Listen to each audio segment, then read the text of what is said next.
What's up, everybody? Welcome to another episode of Tell Me More with me, Tony Moore. Hope you guys tuned in to my first interview today with Darrell Anthony, the creator, writer, and actor in Pride the Series, which you can find on Amazon Prime right now. Go check it out. But this episode, I am very happy to sit down and have a cute little Kiki with choreographer, director Jamal Sims. Now, I have known him for a few years now, and we see each other throughout, but I've never had the opportunity to sit and actually talk to him about all the stuff that he's been doing. And trust me, it is a lot. So, kids, get ready because you're in for a good treat. So, let me get Jamal in, and then we are going to have a good time.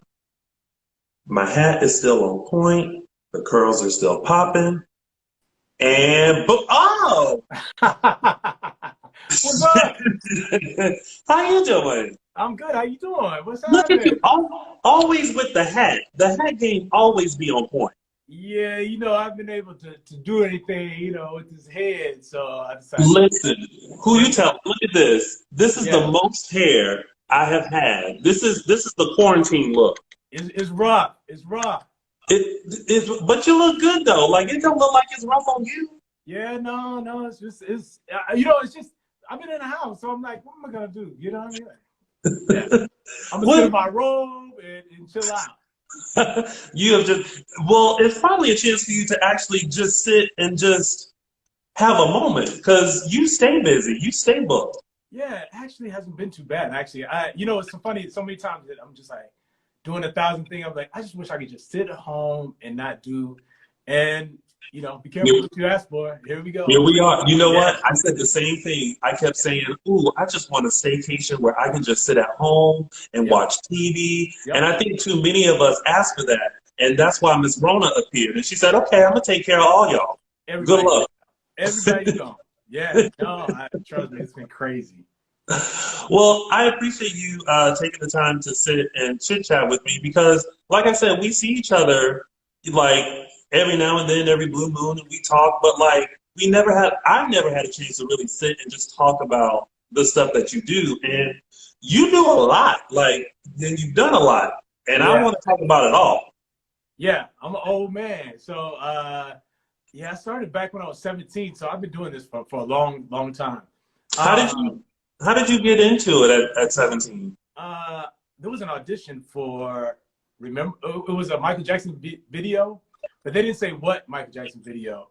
So then I went and auditioned, and it ended up being Remember the Time. I actually auditioned for Fatima Robinson, who is a profound choreographer here in LA. So Yes. yeah, that was my first job. Remember the time Michael Jackson was your first job. Yes, sir. Now, that's quite a first job. Like, how was that? Like, 17 on the set, working with Michael Jackson. Like, how was that for you? Yeah, double mid twins. I see it right there. Yeah, Okay. Loretta neighbor. They are your neighbor? Huh? Did you say they're your neighbors? No, I know them. We, I thought you said they're my neighbors. I was like, oh, okay. uh, So how was it when I was? It was incredible. Michael Jackson was the reason why I started to dance because back in when I was 8, I saw The Wiz, and uh, I saw it here in Hollywood. My cousin Kim, she took me and a couple cousins to go see The Wiz, and I fell in love with the dance and the music, and so he was kind of what inspired me to dance. So to have that be my first job was incredible. yeah. Yeah. So it was really kind of full circle. I mean, in high school, I would do Michael Jackson, talent shows. Everything was Michael Jackson. I learned Thriller off the TV. Everything was so, yeah. So it was kind of full circle at that point. Listen, I don't know anyone that didn't sit and try to learn that Thriller dance, Yeah. like from top Yeah. to bottom. I learned it all backwards because I learned off the TV. So you know how you learn it. You're learning it to the to the other way. So yeah. So when everybody's going right, I was going left. That's me too. I'm like, listen, I'm getting it so that it fits in my body. Like it Yeah. might be, but you get the idea, you get the gist. Absolutely. You know what I'm talking about. Oh yeah. What were some of the you mentioned fall in love with like dance through the Wiz, but what were some other influential movies or artists that inspired your Um, love of dance and choreography? yeah, so Soul Train was a big influence on me because I grew up watching Soul Train. So every Saturday morning we would watch it. You know, I wish they had shows like that now where you could just see, and I don't want to say normal people, but people that are relatable, just Yeah, dancing, right? Because we don't, I mean, we have that on, you know, on Instagram, but it doesn't, it feels like everybody's a professional. Everybody wants to put out the best quality, but you don't get to see just normal social dancing anymore. So yeah, that was a big part. And you got to see artists like James Brown perform, you know, and it was an event. Saturday mornings was a big event. So shows like Soul Train and movies like The Wiz, Grease. hmm, Grease was a big one for me. I loved, you know, anything musical for me was like amazing, you know. yeah. And then, you know, to the 80s fame, Debbie Allen, Oh yeah. yeah, yeah, and then yeah, so that's kind of how I just grew up watching those kind of stuff, that kind of stuff. I feel like you're right that there should be a show like Soul Train Yeah, now because I feel like what Soul Train did was it took like the rawest of dancers and yeah, gave them a platform. And I think a lot of people were able to pull from that. yeah, Like, yeah, you know, you see Rosie Perez getting it and yeah, like yeah, just yeah. doing it, and you're like, I'm I'm gonna do gonna do that. that too. Yeah.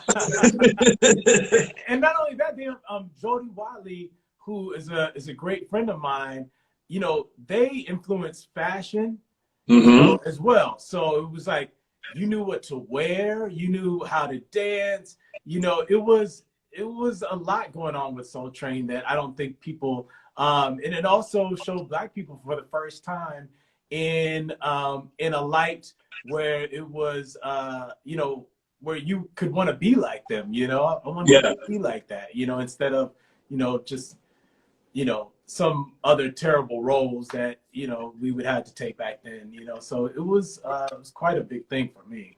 yeah. What were some of your other earlier jobs that you had as a dancer Uh, besides your first one with Michael? okay, yeah. Did Michael? There was an artist named Karen White who she sings. Oh, I know Karen White, Yeah, yeah, Superwoman. that's right. That's right.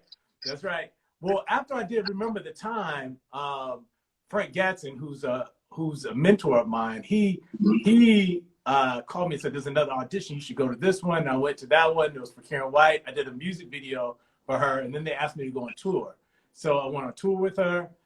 Came back. I worked with. I did a couple commercials at that point, and Yeah, then I was like, I want to choreograph because I knew that dancing, I loved dancing, but I knew I loved to create more than just dance, you know? yeah, So that went into play early. I didn't really dance that long. I danced from like 17 to maybe 21.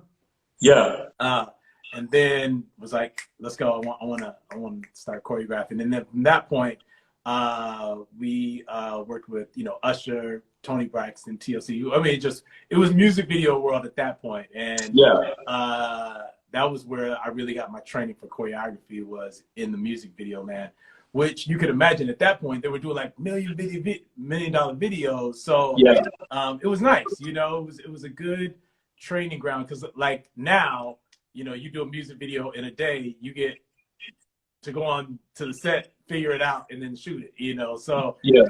we had 5-day rehearsals, you know, so it was nice back then. Yeah, I miss that element of the music video because I feel like it told the story of the song, and I feel like now we don't have that platform to like kind of add that visual element Yeah. to a song because that's how I mean I don't consider myself a dancer. Uh-huh. I I'm an actor that moves. That's how I would be defined. Right, Um, right. but but I learned by watching music videos. Like Yeah. you know, I had Darren's dance grooves. I would watch Yeah. Britney and you know Yeah. Beyonce and pick up moves that way. And I feel like now you know we don't have that inspiration of the music video to learn through. Yeah. Well, it's funny because we had that. We had the music video, and that was, but you know, now people have Instagram and TikTok, and they're learning. You know, they're learning different. It's just, you know, time just starts to move, and the way people learn, and the way that people, it's just a different time. You know what I mean? So, you know, I'm glad I got to experience how I did, you know, because everything was a little more magical. Things weren't always, you didn't know how things worked. So it was great walking onto a set for the first time and then seeing the cameras, and it was also exciting, and it didn't feel like, I just didn't take it for granted. You know what I mean? Like, those images were burned into my head walking into the Universal Studios to see this huge set that looked like an Egyptian palace. So, so anyway, so yeah, I mean, you know, I guess there's, you know, pros and cons, and what's pros and cons to what's going on right now. Yeah. What? How do you, like, when you started your dance and choreography career? How do you think the hustle back then is different than the hustle now? Because now, you know, you got the Instagram on all the social media and things like that, and people kind of can search for people that way. Like, how do you see the difference between then and now? Yeah, well, it was the word you used, hustle. We had to hustle back then because, you know, back then they were only using, you know, 2 or 3 choreographers were rotating this game for a long time. You know, the ones that were doing like Michael or doing Madonna, they would rotate them from films to music videos to stage, and which was good for them. You know, they made, but now, so then in order to break into that, you had to go out. We had to make reels on VHS tapes and pass them out. I remember passing our one of our demo, our reels to Jermaine Jackson on the street on Ventura, like, hey, take a look at this if you guys need any choreography, you know. So it was more of a hustle, you know. And you had to go out and meet people, you know. You had to make yourself seen, and so as opposed to today where you can post a video, it go viral, and everybody's coming to you for a job.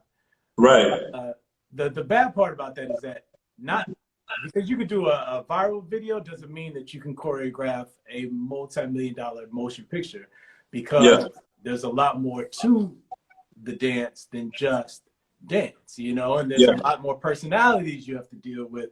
So what we're finding out is that, you know, I think that the YouTube generation is great, but it's still always good to go train under somebody that has that background of doing it professionally or been in the business for a while, because you get to watch them and watch what they do and take a little bit of that and take a little bit of that. Yeah, that's kind of how I did it. That took me back when you said VHS. I was like, oh, the struggle was real. And you had to have, when you had the double tape. Let me tell you something. Push the buttons at the same time. Boom. Yeah. If you didn't push that button at the same time, it was a wrap. Yeah.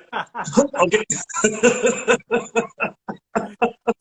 People don't know. It's not like doing something on your phone and uploading it somewhere. Like, no. I mean, you really had to like hustle and grind to get your stuff out. Absolutely. But it makes the victory so much better. You know, when you really get to do something, you're like, I worked for it. You know, I know that I put in the groundwork. You know, and so so I don't, you know, you don't feel guilty. You feel like I should be it. You know. What I find interesting is that because I feel like most people in this day and age use choreography as a transition out. Oh, did I freeze? Yeah, but go ahead. Okay.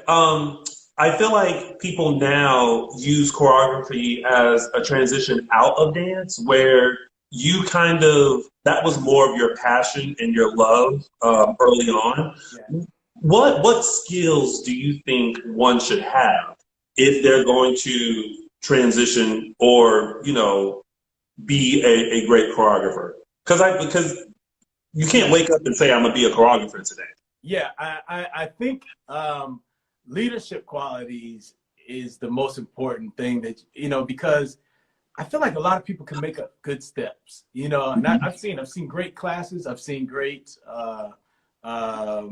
great videos out there, but there's another thing to be able to work with all of the personalities that you're going to come into, right? So you have to be able to lead 200 dancers, deal with a director that may or may not be the most, maybe dealing with some ego, because everybody in this business has ego. So you have to kind of figure out how to deal with them, the producers.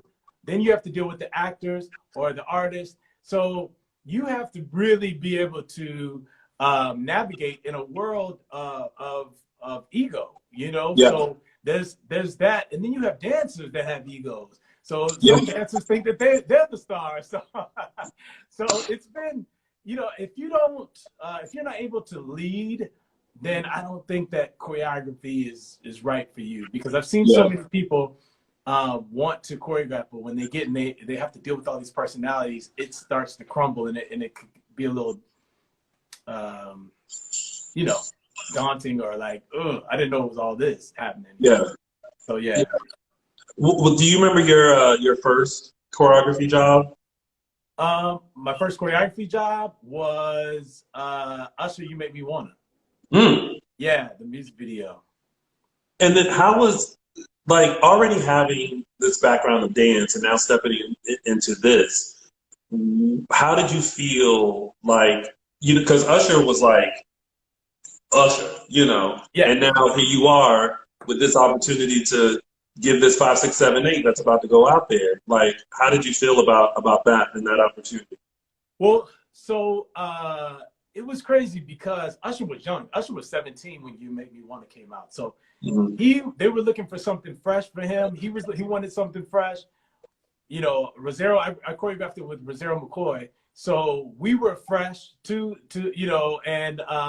and then Billy Woodruff, who was the music video director, he had just did Tony Braxton, and he was doing a lot of LaFace artists at that point.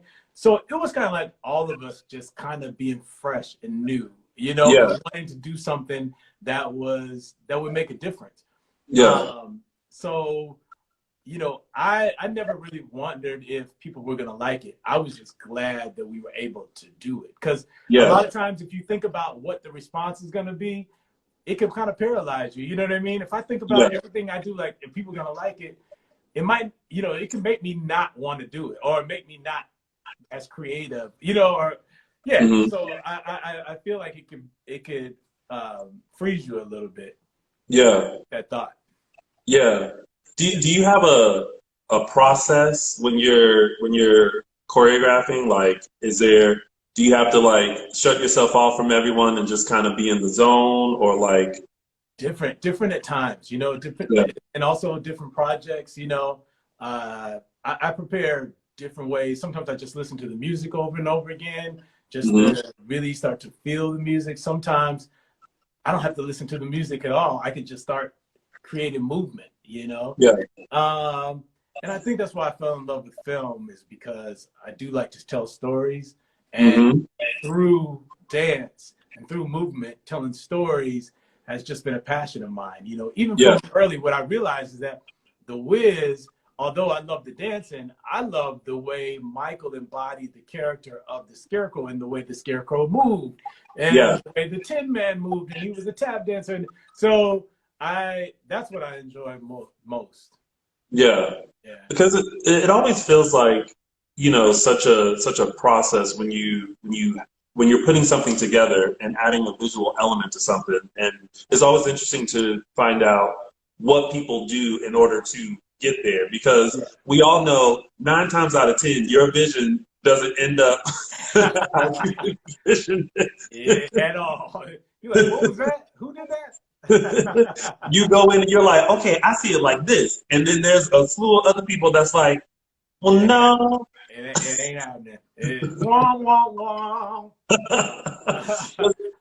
Was there ever a time that, like, a fully realized concept that you had actually came into full fruition? Like, they were like, okay, go with that. Just recently, it happened. Okay. You see the poster behind me? Oh, Aladdin. Yes. It happened.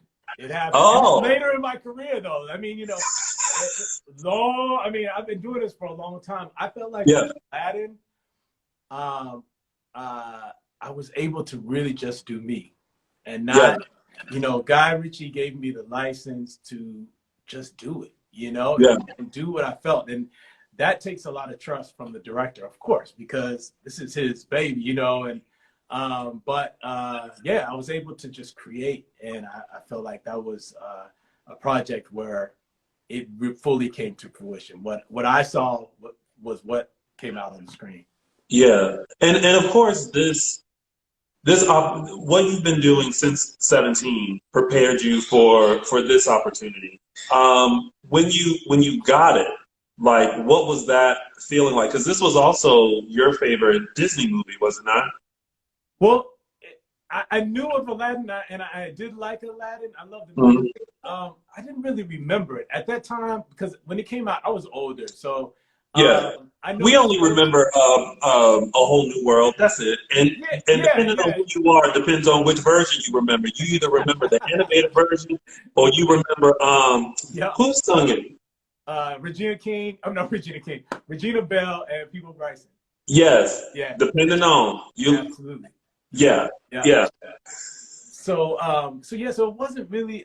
It's not. I can't say that it was my favorite because it was a little yeah, bit. I had aged out of that, but um, I knew I wanted to do it. That's for sure. yeah, That's what I did know. yeah. Yeah. And how did you? Because there's so many.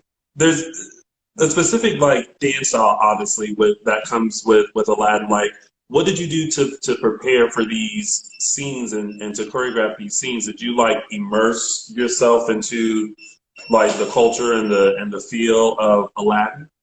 Yeah. Well, I just started. I did. I watched a lot of videos and uh, of all different styles of dance, from belly dance, and I mean, I went on and I just did a whole bunch of research, and then I was lucky to when I got to London because we shot in London, Yeah, and I was able to get two assistants. One was Nicky Anderson. He's from Copenhagen. He actually sent me a video, which I never look at video submissions. And this kid was 18 at the time. uh-huh. And I was looking for somebody that would inspire me to move differently because, as you can imagine, after 20 years of choreographing, you can get stuck in doing the same stuff, Yeah, and that's what I was doing. I felt like when Aladdin came along, I was like, I don't want to do anything. If I've done it before, I don't want to do it. I don't want to see it in the movie. So you have to kind of bring people around you and form a group that will inspire you to move differently. So that's yeah, what I wanted. So when I saw Nicky Anderson, I was like, this is the guy that's going to make me do something else, yeah. And then Leah Hill, she's from London herself, she Mhm. came in and she inspired me too. So between the two of them, I got in the room and we just started going, Yeah. and didn't look back at that point. Yeah. Yeah, I mean, what such a big blockbuster movie. Like, I feel like there had to be some moments of stress, some prayers, some saging, some meditation. Um, how did you get through like all the stresses that came with choreographing like such a huge film? Yeah. Will Smith was, he is as inspiring in person as he is on TV or on his IG. Mhm. He has this ease about him that makes things very um, uh, comfortable. Yeah, The first day I met him, he was like, "You mind if I record right now?" Like, and I was trying to get out of the room. He's like, "No, stay in here. This is the first day we met."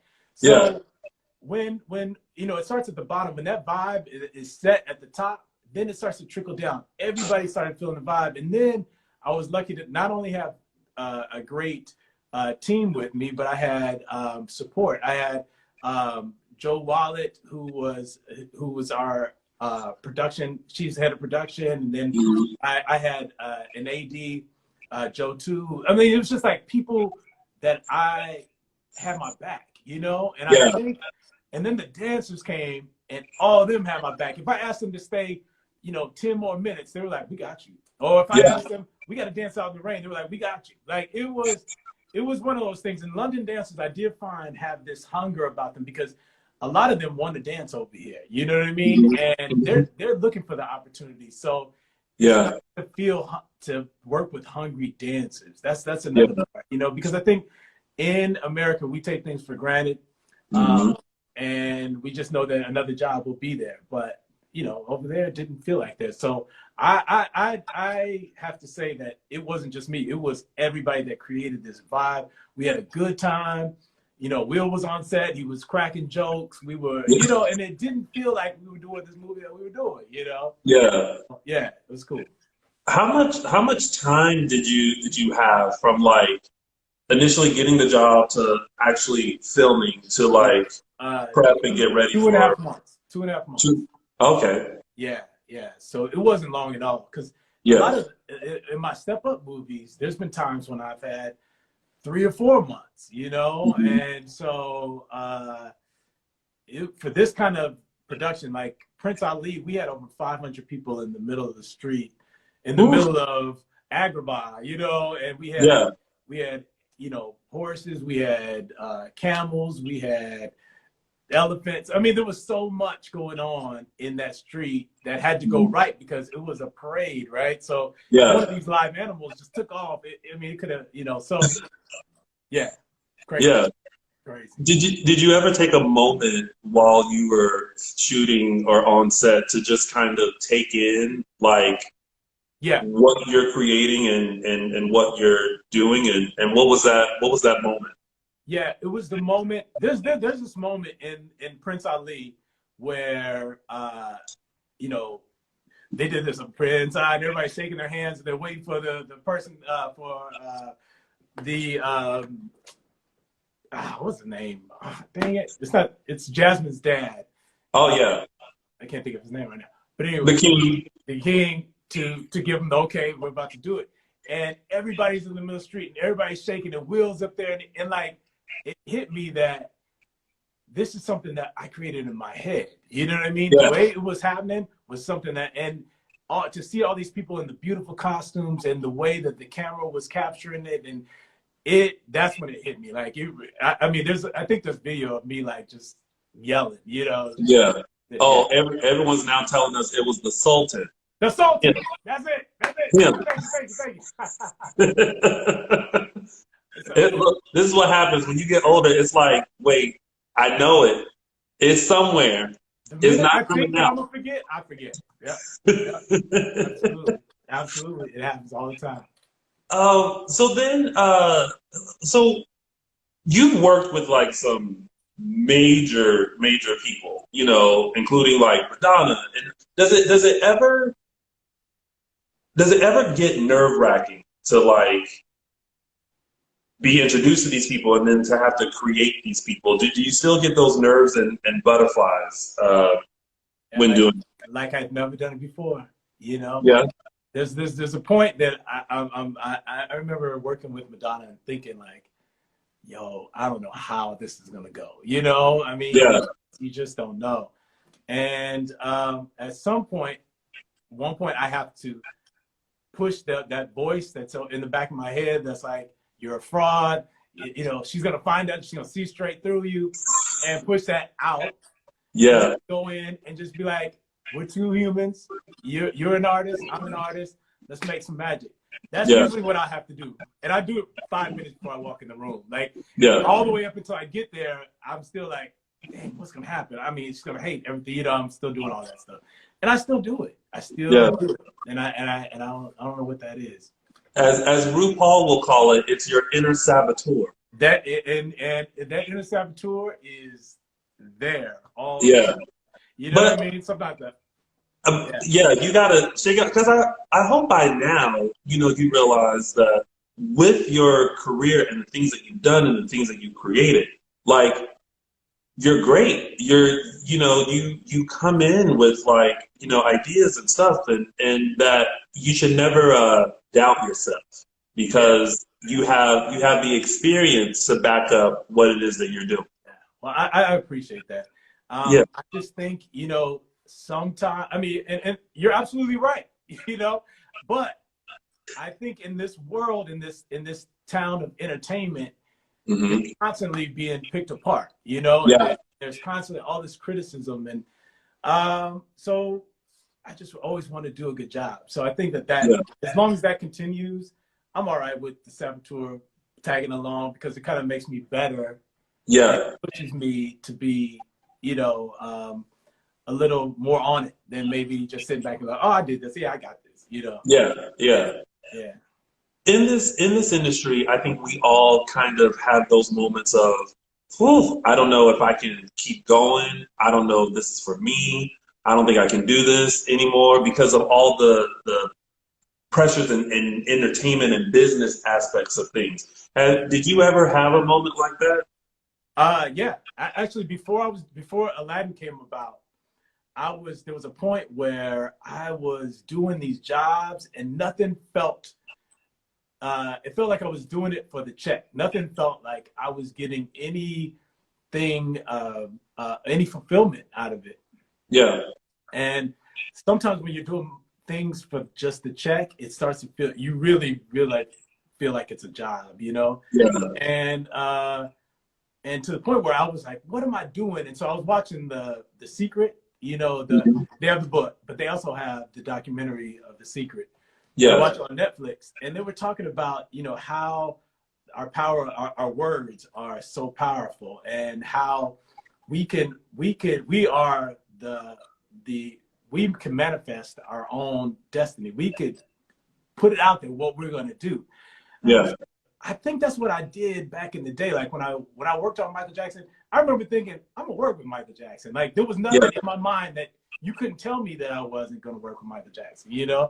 So, and the fact that was my first job, I was like, that's what I used to do back in the day. Like I remember saying I was gonna be a choreographer, blah blah blah. So I was like, I need to remember that because right now I was kind of living in the will I work again? Oh, these kids are way better than I am. They're they're much younger. There's new group of choreographers coming in. So I was living in the scarcity zone. Like maybe there's not enough work, and I was like, no, let me put out there what I'm gonna do. So I did a vision board on a Wednesday. I remember I put a vision board on a Wednesday. Put my family up there. Family's very important to me. Put health. I put all that stuff. But I wanted to do a musical, so I put 2 tickets to a musical up there, and I put Africa in the middle because I had never really thought about going to Africa, but for some reason Africa came up like you should. I think I need to go there, so I put Africa in the middle. I put a musical. I put a playbill on there too, and that was on Wednesday. On Friday, I got a call from Disney saying, "Hey, we have this project. It's Aladdin that's going to be shooting in London and Morocco." And I'm like, well, there's a musical. I mean, it all on Wednesday. The shit happened on Friday. So I was kind of like, wow, so it's nice to know that I had to be reminded that our words are powerful.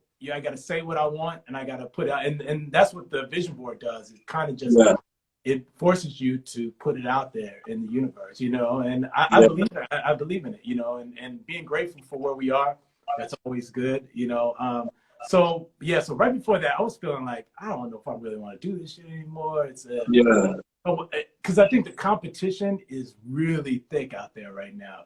It is. And for you to be relevant and have to reinvent yourself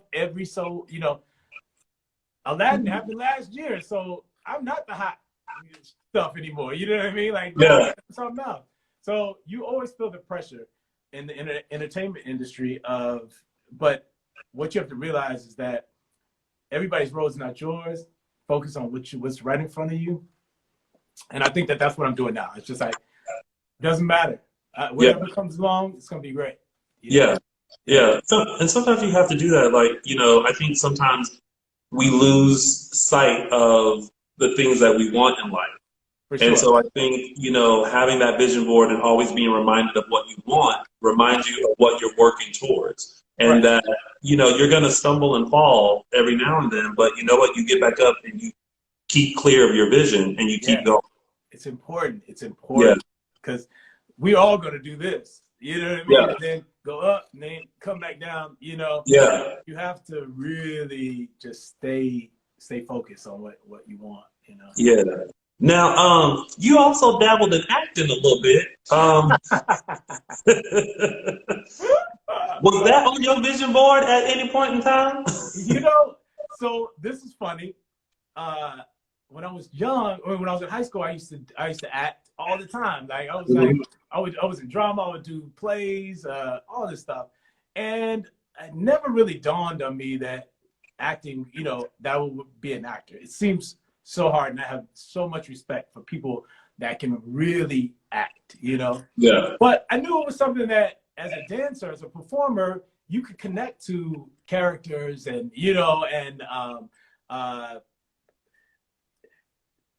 telling stories as someone else. So I know that as a dancer, when you walk on stage, you become something else, and that's something that we have to do. So I was working on Descendants 3 with Kenny Ortega, and they're looking for Dr. Facilier, somebody to play the villain.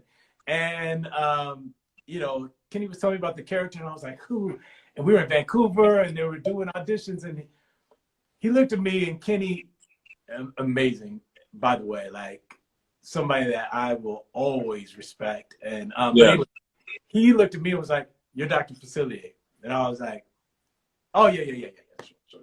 And I just kept going, kept dancing. The next day, "You're Dr. Facilier," and I'm like, he keeps telling me I'm Dr. Facilier. How's it? So next thing I know, they had me read something, and there we go. I had a little role in Descendants 3, which is incredible because these kids are amazing. Like, they've been in the business for years, and they've been doing this amazing. Kenny created this series of which is amazing. I don't know if you've ever seen it, but I hadn't seen it up until the point where I started to choreograph with him. And so it was fun. I had a good time. The cameras rolled, a little shaky in the beginning. I was like, I could hear my voice shaking. I was like, okay, look, let this shit go. Like, just do it. And it was fun. Nice. That's the journey taking you like you weren't planning on going over there. Yeah. But there you are. And I did work with Kenny Ortega once. It was on a pilot. And I'm so mad that the pilot never happened because it was actually really good. And just to be around, like, he's just energetic, like person that just like helps you get there. And I was like, wow. I know why Michael liked Kenny around and why he liked to work with Kenny. Kenny has a way of making things so grounded and so and come from a place of love that it makes all the fear in the room goes away. Yeah. A lot of times as artists, we can be fearful, and then that all of a sudden starts to become, a hard situation to really work in. And he clears that out, and he makes everybody feel comfortable, and he shows that he cares. And I know Michael connected to that. He felt the authenticity of who he is. Yeah. Because, at that point, I'm sure Michael couldn't trust a lot of people, but Kenny's that guy. Yeah. I mean, really, in life, who can you trust? So you got to be real careful. Right. Absolutely. Especially today. Right. So you ventured into directing as well. And you have a film, When the Beat Drops. Yep. Which can be found on Wow Presents Plus. That's right. I mean, we in quarantine. Like, if you tired of Netflix and Disney Plus and Hulu, go on over to Wow Presents Plus, watch this movie. What made you want to bring this story to life? Because it's about another style of dance called bucking, which I didn't become familiar with it until I watched Bring It on Lifetime with the Dollhouse and everything like that. And it's just nice to know of a different dance style besides like hip hop or pop or boogie. Like there's a whole nother thing that's happening. What made you want to show the world this side and this style of dancing and these people? Well, I'll take it back to '95. I went to my first gay pride in Atlanta. Mm-hmm. And I went there because I was like, I wasn't out here in LA. So I was like, let me just go there. I put on a hood, have my hat, you know, in the club, like, you know.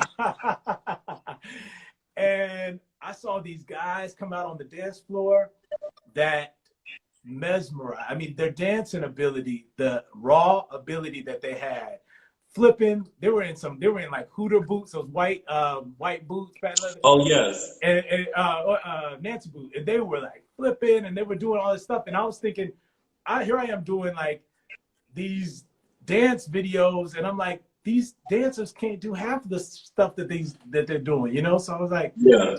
I was impressed. And then they started battling back and forth. So it kind of reminded me of that like B-boy kind of thing, like in New York that was happening, where it was like a team and then a team. And so I had never seen it. Coming from LA, I thought I had seen it all. Yeah. So I wanted to know more, but time happened. So I started doing jobs, and I remember being there, and I was like, I always had them in the back of my head. So when I decided that I was really going to take directing seriously, and people weren't giving me jobs, I was like, I'm gonna have to create my own project, you know? Yeah. And I went, I took my savings, and I hired a crew, a film crew, and we went to Atlanta. And a friend of mine, Ben Corey Jones, he knew of some teams that were in Atlanta. And so me and my team, with my producer Jordan Finnegan, went down there and wanted to film them, you know, and was going to do like a proof of concept of what this documentary could be like. Yeah. Because I knew that these kids had stories, and and I thought it was going to be great, which it turned out to be great, but I thought it was going to be good. But when I got there, none of them wanted to do the movie. They were like, I was like, whoa, like it was crazy. And what I realized is that they all had talked before I got there, because we put out the call and they were like, we're not interested. They told me to my face, we're not interested in somebody trying to make fun of me, trying to make fun of them. Yeah. Trying to make light of what they do. And you know, they're happy in their own world. Little world. Yeah. And I thought about it, and I was telling them that, you know, I'm not interested in making anybody look crazy on camera. What I'm interested in is letting them be the teller of their own stories. Because sometimes what happens is the pop culture will get a hold of something that we created, and it will become theirs. Yeah. And I never liked that. I never liked that narrative of it coming from somebody that just saw it and decided to do it because they thought it was trendy, and then it becomes their story. I want to know who created it. Where did it come from? How did you guys start? That's what I was interested in. And so the boys were like, they said no. And I went home, and I was like, we ain't got shit to shoot. Like, we might as well just go shoot out exteriors of Atlanta. I was filming buildings. And then at 12:30 the next day, Big Tony, who is like the main character of the film, he was the one that started the first group actually in '91. He said, "We'll do it. We'll do it. We believe in you." And it wasn't overnight that they opened up, but bit by bit, over 5 years, we did this documentary. And every year they would allow me to show more. You know, a lot of times I couldn't go to a lot of their homes because their parents didn't know about them. Some of them were afraid for their jobs, that they wouldn't be able to return to their jobs if the movie came out. So I had to be really sensitive. But I think that there's a world that we didn't know about. And I think that that's interesting. And I think that, you know, the more that we know about people that are different or do different things than we do, I think the better we are as humans, you know, the more empathy we feel for other people when they tell their story. So that's why I did it, and I'm super proud of it. World of Wonder picked it up as soon as I did that. As soon as I did that, I was shooting an episode of RuPaul's Drag Race. Yeah. Darren, I was like, Darren, I think I have this thing that, you know, Randy and Fitton would like. And he was like, let's get a meeting. So Darren put the meeting together, and I met with Tom and Randy and Fenton, and they were like, let's do it. I mean, it was like that, you know. Wow. So it's nice, man. It was. I'm really proud of this documentary, and I just hope that everybody that people could see it, you know. Yeah. No, it's always great because you can learn from different people's stories, and you can learn like for me, it kind of reminds me of, you know, Paris is Burning and introducing, you know, that world to everyone. And now with when the beat drops, we're now introduced to, you know, bucking and now these people and their stories. So it's always great to learn about other people. Sure. Yeah. We have to, because that's the only way we can understand each other, is if we're like, oh, I see, you know, everybody's road is not like mine. And you know, there's a lot of times, I know as gay people, we struggle with acceptance and, you know, being afraid of losing our families, which, you know, which a lot of people don't have to deal with, you know. And then think about being in the South. Then think about, you know, I mean, there's so many layers that are there that, you know, just a normal person from LA was like, well, I told my mom and dad, they were like, fine, you know. Well, not everybody's story is like that. And not, you know, so now you can kind of understand and have a little more, I keep saying empathy, but that is the word. It's like, you know. Okay, so real quick before Instagram cuts us off. This has been great. Like I can keep talking to you and picking your brain and all that, but we have to talk about RuPaul's Drag Race Live. Like, how was that, like, bringing the element of this popular drag show now on a Vegas stage? Like, what was that like? Well, I see AJ Watkins saying, "Hey, love Rich." Yeah. Love AJ. This is the thing. It was crazy because it's a something that had been in the works, and you know, Vegas has never had. They've had drag shows, but they've had impersonation drag. So they've had this thing where it's like, you know, the queens were doing impersonations of Tina Turner or Cher or whatever. So this would be the first time that queens would be the headliners. You know, 6 queens would be the headliners in Las Vegas, where Janet Jackson's doing a residency. You have Bonnie doing. So it's the real deal. It's not like, you know, at some club. This is like at the Flamingo, and every night. So, and then it's RuPaul's Drag Race, right? So it's something that is loved by the world. You know, this show is in all the countries. It's in, you know, has 15,000 Emmy nominations and won so many Emmys. So there's a lot of eyeballs on RuPaul's Drag Race. And so, you know, when they were talking about it, I'm like, okay, all right. Yeah, that seems like cool, but how does that translate live? You know, how does the show translate live? And so Ru came over one day, and me and him were just sitting in my living room, and we were like, how would we want to, you know, do this? And he and I just started going back and forth. And funny enough, you know, I did a show with Ru in Vegas when when I mentioned Karen White, I should have mentioned that I did a show with Ru when I was 21. Yes. Oh, Vegas. I saw the picture on your Instagram. I saw y'all at the Sahara. I said, oh, this is a throwback. Woo! When I tell you.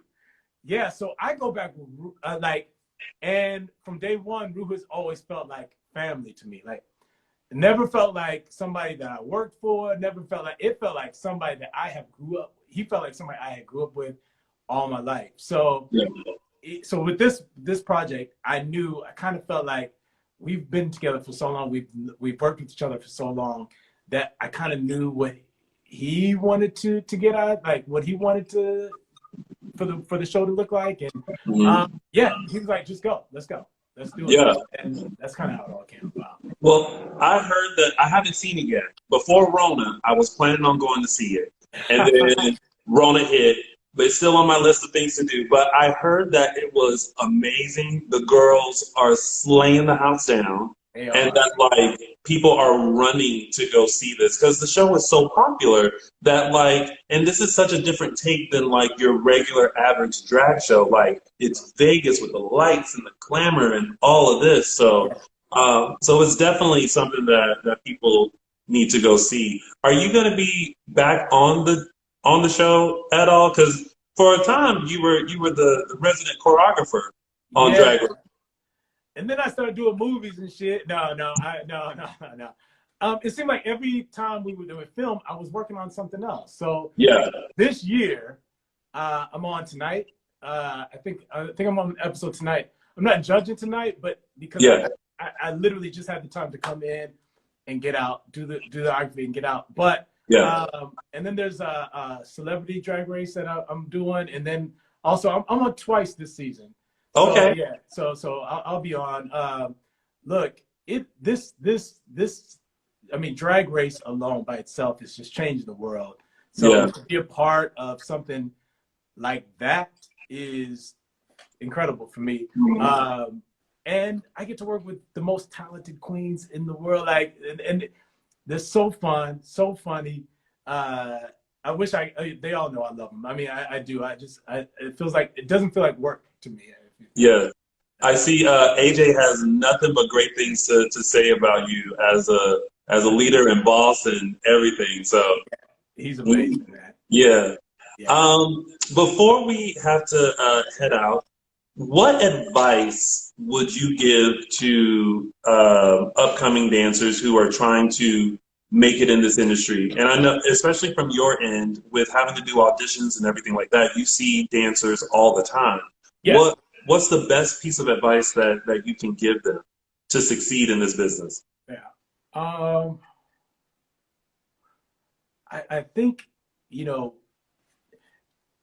we try so hard to blend in as dancers. I think sometimes we try to so hard to look like everybody else, which the job does call for that. For you to be a unit, you have to look like you can dance with a lot of people. But I think don't ever lose yourself, what makes you special, while doing that, which is a hard thing to do.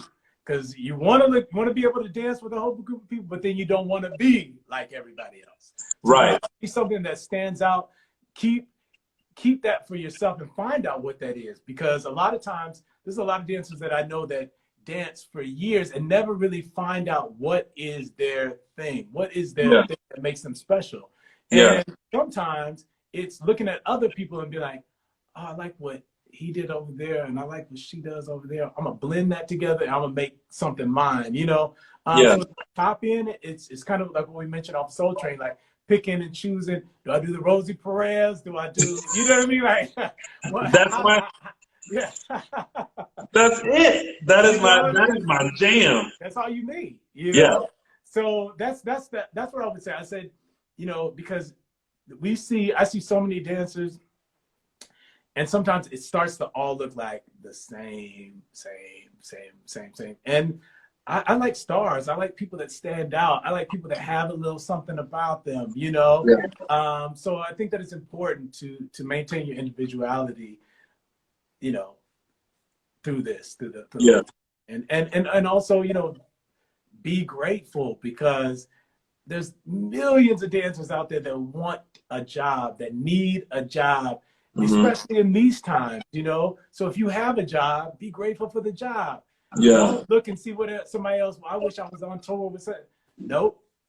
Be grateful for the job you have today. Treat it like it's the last job that because we have a tendency as humans to want more, which is okay that we want more, but we have to be appreciative of the stuff that we're doing today. That's all. Exactly. No, that's good. That's great advice, and I hope everyone who tuned into this takes that to heart. But Jamal, I appreciate you. Thank you for signing on and talking to me. I learned a lot. No, I appreciate it, and thank you for having me on. All we're doing is just quarantining and stuff. So look, let's talk about it. Let's get some information out there. Let's have a conversation. It's great. Exactly. Cool. Yeah. Well, hopefully after the Rona is over, I will see you very soon. All right. And congratulations to you and continue blessings on everything. Thank you. Thank you. Thank you. Sending you love. Thank you. All All right. right. Bye. Bye. I love Jamal. He's so great. Now listen, y'all, I'm gonna save this live and I'm gonna post it on my YouTube later. But I appreciate you guys. Thank you guys so much for tuning in. And make sure you follow Jamal. It's Jamizzi on Instagram. Keep up with him. Go watch When the Beat Drops on Wow Presents Plus and continue to support him. And hopefully, when RuPaul's Drag Race Live is back up and running in Vegas, you run out and go see that. Thank you guys so much for tuning in to another episode of Tell Me More with me, Tony Moore. I'll be back at 4 p.m. Pacific Standard Time with the truly outrageous voiceover actress from the hit 80s cartoon Gem and the Holograms, Miss Samantha Newark, is going to be talking to me live on Instagram. All right, until then, we'll see y'all soon. Bye, y'all.